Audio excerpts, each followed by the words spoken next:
अपना अंदाज हर किसी का जीने का रहता है और हर कोई अपने तरीके से अपनी सोच से जीवन जिएगा ही। एक दृष्टि से देखें तो हम लोग अपनी बनाई हुई आदतों के आधार पर ही जीवन जी रहे हैं और आगे भी ऐसा ही होने वाला है। लेकिन कुछ कुछ ऐसी हमारी आदतें, ऐसे हमारे नियम रहते हैं जिनको हम कभी तोड़ते नहीं। जैसे जिनको चाय चाहिए मतलब चाहिए, कुछ लोगों को टाइम पर रोटी चाहिए मतलब चाहिए, कुछ लोगों को बोलने के लिए कोई व्यक्ति चाहिए मतलब चाहिए, कुछ लोगों को बोलना अच्छा नहीं लगता वैसा वातावरण माहौल चाहिए मतलब चाहिए, आदि आदि। फिर हर किसी का वीकेंड पर, फिर रविवार का अपना नियम है। फिर आध्यात्मिक जगत में सोमवार को बहुत से लोग शिव मंदिर में जाएंगे मतलब जाएंगे। तो ऐसे ही हम सबका जीवन चल रहा है। अभी इस आदत को, इस नियम को, इस हैबिट को थोड़ा समझना है, क्योंकि इन सब का हमारे जीवन पर गहरा प्रभाव पड़ता है, इम्पैक्ट पड़ता है। जिनके जीवन में यह है कि मैं केवल यही तो नहीं करता हूं, सिर्फ ये मुझसे नहीं होता ना, बाकी तो मैं बहुत करता हूं, या केवल इतने न करने से क्या होगा, यह हमें फेलियर की ओर, अनसक्सेस की ओर लेके जाएगा। दुखी होंगे, एक दिन इसका रिजल्ट गलत आएगा ही। फिर उस समय हमें समझ में नहीं आता कि क्या ऐसा कारण हुआ, मुझे नहीं समझा, मैं आगे बढ़ क्यों नहीं पाया। तो आज का मुख्य बिंदु रहेगा डिसिप्लिन्ड लाइफ जिए, एक सुव्यवस्थित, जिसमें एक अच्छी मैनेजमेंट हो। टाइम मैनेजमेंट भी तब होगा जब माइंड सेट होगा, माइंड मैनेजमेंट होगी, तभी हमारे जीवन की समस्याएं धीरे धीरे दूर होते जाएंगी और खुशियां फिर लौटने लगेंगी।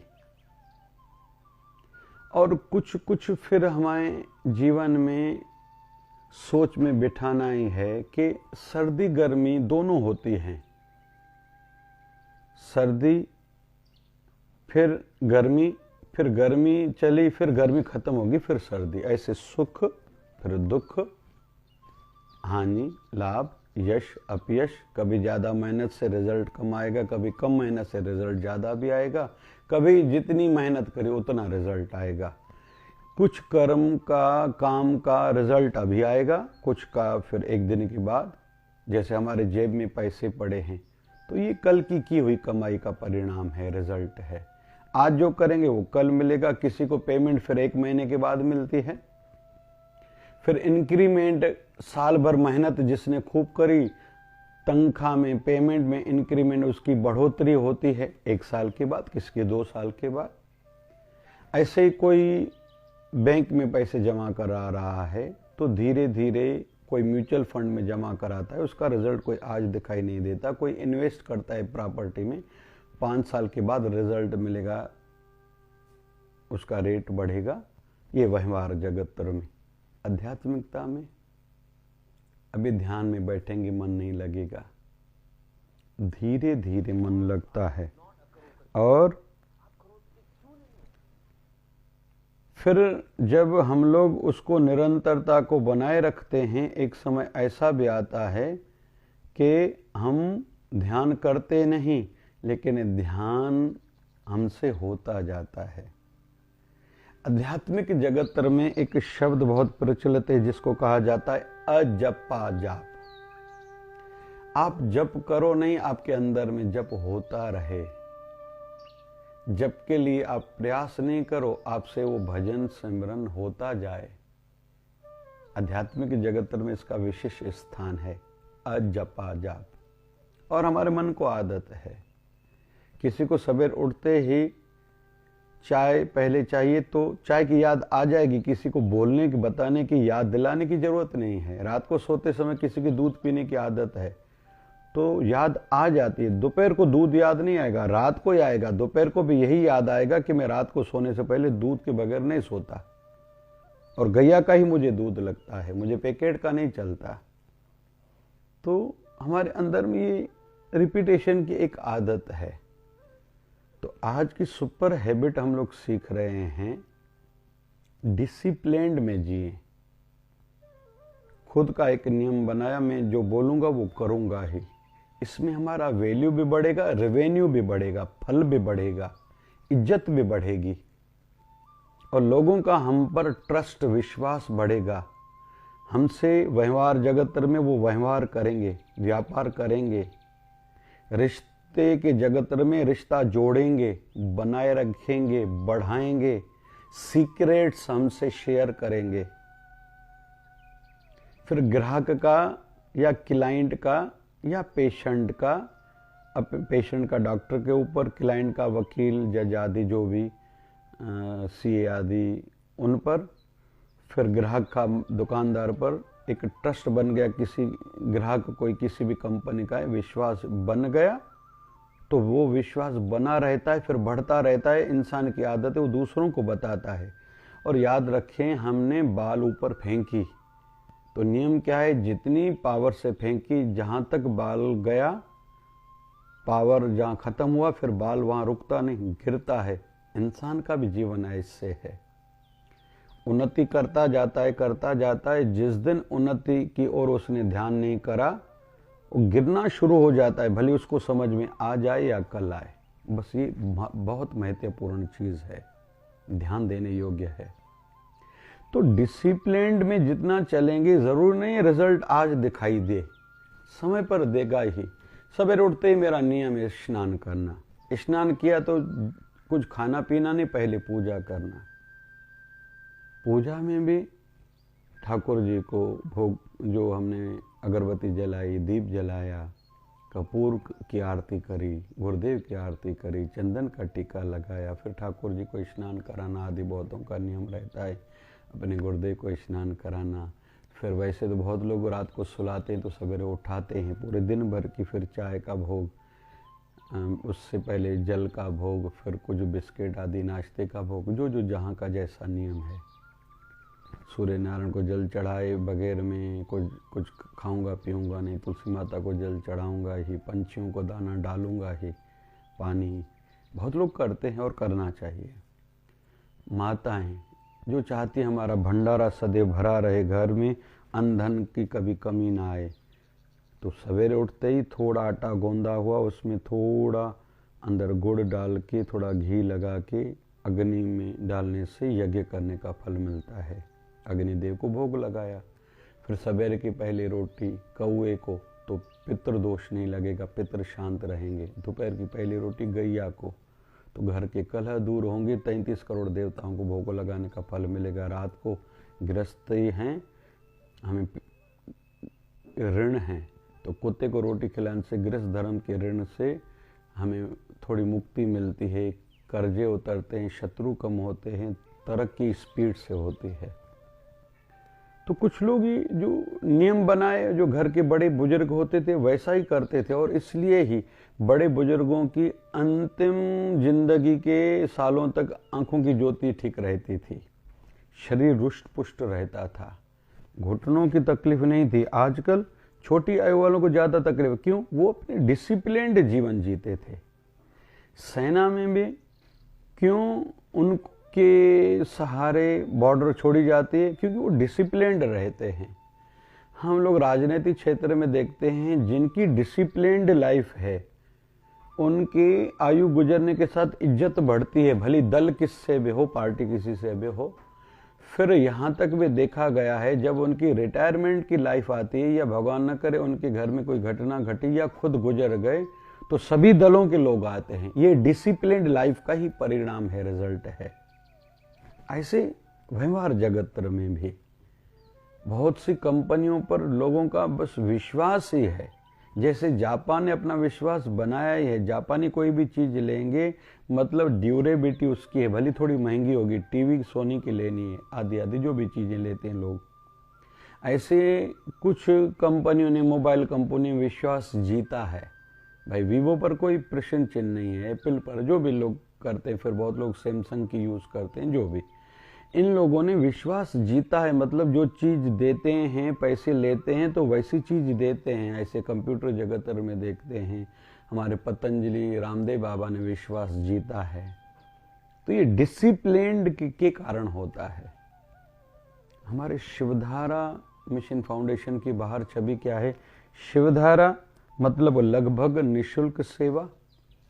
उसका कहीं तो भी हमें थोड़ा तकलीफ जाती है, लेकिन शिवधारा मतलब निःशुल्क सेवा। शिवधारा मतलब जो कहेंगे करने का प्रयास करते हैं। इसलिए मैं छोटे से छोटे सेवा कार्य को भी ध्यान से देखने का प्रयास करता हूँ। जो भी हमारे गुरुदेव भगवान 1008 सदगुरु स्वामी शिव भजन जी महाराज को किसी ने पुराने समय में कहा था कि महाराज हम लोग एसियाँ लगाना चाहते हैं, और बड़ी बड़ी नई टाइल्स का ज़माना था, 80s की बात चल रही है कि टाइल्स लगाएं, मार्बल लगाएं। हमारे गुरुदेव ने कहा था कि मेरी इच्छा नहीं है कि बड़ी एसियाँ लगे, भले पंखे हो, समय से एयर कूलर लगे भले,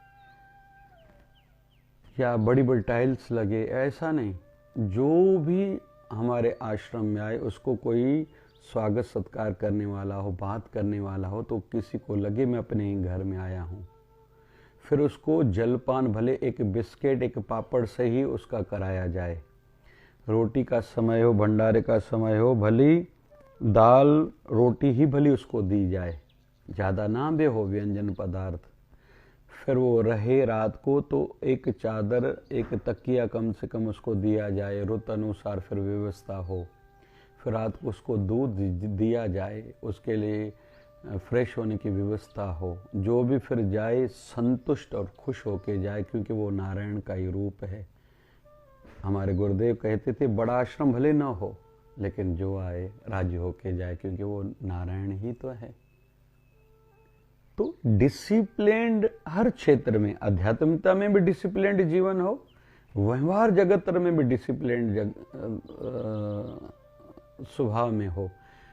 दोस्तों के साथ भगवान श्री कृष्ण ने सुदामा के साथ निभाया था, सभी बाल सखाओं के साथ निभाया था। डिसिप्लिन इसको कहा जाता है, भुलाया नहीं है।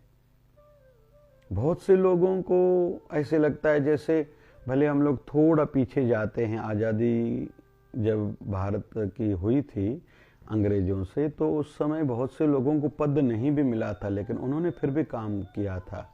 हमारे सरदार वल्लभ भाई पटेल ने बाद में कोशिश करी, करीब 565 रियासतें थे, उनको अखंड करा। बहुत तकलीफें गई, हैदराबाद आदि कुछ ऐसे भी क्षेत्र थे जो जल्दी विलीन नहीं होना चाह रहे थे, लेकिन कठिनाइयाँ गई, लेकिन उन्होंने जो काम लिया वो पूरा किया। ये डिसिप्लिन में आता है। डिसिप्लिन का अर्थ वैसे खुद के लिए नियम रहता है, दूसरों के ऊपर थोपना, कहना, मढ़ना नहीं होता, ये भी समझना चाहिए। डिसिप्लिन रहता है खुद के लिए। भले मुझे किसी भी कारण से घर में मंगल कार्य हो, हमारे गुरु स्थान पे, हमारे आध्यात्मिक जगत क्षेत्र में मैं जहाँ से सेवा करता हूँ, भले सोशल कोई सेवा करता हूँ, देरी तक मैं रहूँगा, सवेरे में ही आ जाऊँगा। ऐसे नहीं दूसरे लोग ऐसे करें। आयु का पद का एक अलग विषय ज़रूर है, लेकिन जो दिल से जुड़ा है, दिल पे लेता है, जैसे जामवंत जी हों, सुग्रीव हों, नल नील हों, अंगद हो, रामायण में इनका एक विशेष स्थान है, क्योंकि इन्होंने जो सेवा ली थी वो करी थी। होंगे तो और भी कई, लेकिन इनके विशेष नाम आते हैं। इन्होंने कोई टस से मस नहीं करी। हनुमान जी महाराज का एक बड़ा अपना स्थान है। जब लंका गए थे माँ सीता को ढूंढने के लिए, माँ सीता नहीं मिल रही थी, तो अभी हनुमान जी महाराज ने विचार करा, अभी क्या करूं, अगर मैं खाली लौट के जाता हूं तो माँ सीता नहीं मिली, कहीं ऐसा न हो मेरे प्रभु राम शरीर न त्याग दे। राम जी ने शरीर त्यागा, कहीं लक्ष्मण फिर शरीर न त्याग दे। उधर शत्रुघ्न और भरत को जब पता चलेगा कहीं वो न शरीर त्याग दें, फिर उन्होंने शरीर त्यागा तो माताएं न शरीर त्याग दें, कहीं तीनों माताओं ने शरीर त्याग दिया, पूरे अयोध्यावासी ने शरीर त्याग दे। लेकिन ये सब किसके कारण होगा? मेरे कारण। ऐसा क्यों नहीं करूं, मैं ही शरीर त्याग दूं? फिर विचार आया, नहीं, हनुमान जी महाराज ने कहा मैं और ज्यादा मेहनत करूंगा, मां सीता को खोजूंगा। विकल्प दो थे कि खुद को खत्म कर दूं या मां सीता को ढूंढूं। मां सीता को ढूंढा, हर्ष से आए थे, वैसे नम्रता भाव था, आके कहा नहीं था मैंने ये किया है, ये तो दूसरों ने फिर राम जी को आके बताया, फिर राम जी को खुद भी आके उन्होंने बताया था, आदि आदि। कहने का अर्थ यह है कि जीवन में धर्म संकट आता है, लेकिन डिसिप्लिन्ड लाइफ वाले जो कहते हैं वो करते हैं, और उनके पहनावे में भी वो बात झलकती है, बोलने में भी, व्यवहार में भी, खान पान में भी। बहुत से ऐसे मैंने तपस्वी देखे, दिन में एक बार खाते हैं, कोई 2 बार, नहीं तो हम सबको 3 बार से ज़्यादा तो नहीं खाना चाहिए आयु बढ़ने के साथ। खाएं तो पिए नहीं, पिए तो खाएं नहीं। फिर कुछ लोग ऐसे रहते हैं, एक सब्जी ही लेंगे या ज़्यादा से ज़्यादा जो 2 सब्जियां है तो छोटी बात, 3 खाएं तो क्या होगा, लेकिन वो डिसिप्लिन में रहते, अपने मन को कंट्रोल में करते हैं, और इसलिए वो घर के छोटे छोटे काम भी डिसिप्लिन में रखते हैं कि मेरी चीज़ अमुक जगह पर ही होगी, हो ही नहीं सकता इधर उधर हो। उनको खुद पर भी कॉन्फिडेंस रहता है, और उनकी इतनी ज़्यादा व्यस्तता के बाद भी कम व्यवस्थित क्यों चलता है, मैनेजमेंट ठीक क्यों चलती है? वो जो करते हैं, जो चीज़ जहाँ रखेंगे वहीं रखेंगे। उनके बुक्स कहीं रखे हुए हैं, कपड़े रखे हुए हैं, गाड़ी की चाबी या जो भी चीज़, या मंदिर में सेटिंग, तो उनको पता ही रहता है कि लगता है किसी ने छेड़छाड़ करी, क्योंकि मैं ऐसे ही रखता ही हूँ हरदम, और कल रख के गया था। ऐसे ही इन दिनों में एक दुकान की चोरी कैसे पकड़ी गई, मालक को लग रहा था कि 2-3 दिन से 4 दिन से मुझे लग रहा है कि मैं जैसे सेटिंग पैसे के रखता हूँ, कोई उसमें फेरबदल कर रहा है। फिर पता चला नौकर ने एक दूसरी चाबी बनाई थी, चोरी करता था। तो ये परिणाम रिजल्ट का मिला, डिसिप्लिन का। चप्पल में ऐसे ही उतारता हूँ, इधर ही रखता हूँ, व्यवस्थित ही रखता हूँ, क्योंकि इससे भी हमारे माइंड का पता चल जाता है। किसी के रूम में हम लोग गए, सेटिंग कैसी है, या बाहर से कोई आया, चप्पल शूज़ कैसे उतारा, कैसे रखा। 2 चप्पल साथ में रखनी चाहिए। फिर बहुत लोग कपड़े उतारते हैं जब स्नान के लिए, एक कपड़ा इधर एक कपड़ा उधर, स्नान के बाद टॉवल कहीं भी फेंक देते हैं। डिसिप्लिन्ड, जितना डिसिप्लिन्ड माइंड होगा, डिसिप्लिन्ड जीवन होगा, उतनी सफलता, शांति, सुकून, जीवन में इज्जत, पद, जो भी चाहते वो रिटर्न के रूप में मिलेगा। तो जितना हो सके जीवन में डिसिप्लिन को अपनाएं। मैं ऐसा करता हूँ, ऐसा ही करूँगा, ये खाता हूँ, यही खाऊँगा। हमारे शिवधारा परिवार में एक नियम है, हम न नॉनवेज खाते हैं, न खिलाते हैं, न ड्रिंक, विस्की आदि शराब आदि पीते न पिलाते हैं। रिश्ते करने हैं तो करो, नहीं तो भैया जय राम जी के। हमारा ये डिसिप्लिन जीवन है, ये नियम है। ऐसे ही जो वैष्णव हैं भाई, प्याज लहसुन नहीं खाते, नहीं खाते मतलब नहीं खाते। बहुत से रसिक धरती पर शयन करेंगे मतलब वही करेंगे, भजन ध्यान के सिवा सोएंगे नहीं, मतलब उनके जीवन ये बात पक्की है। और दूसरों तक संदेश आ जाए और दूसरे हमसे ये बात सीखें, ये हमारे ऊपर निर्भर है। जय जय शिवधारा, जय जय शिवधारा।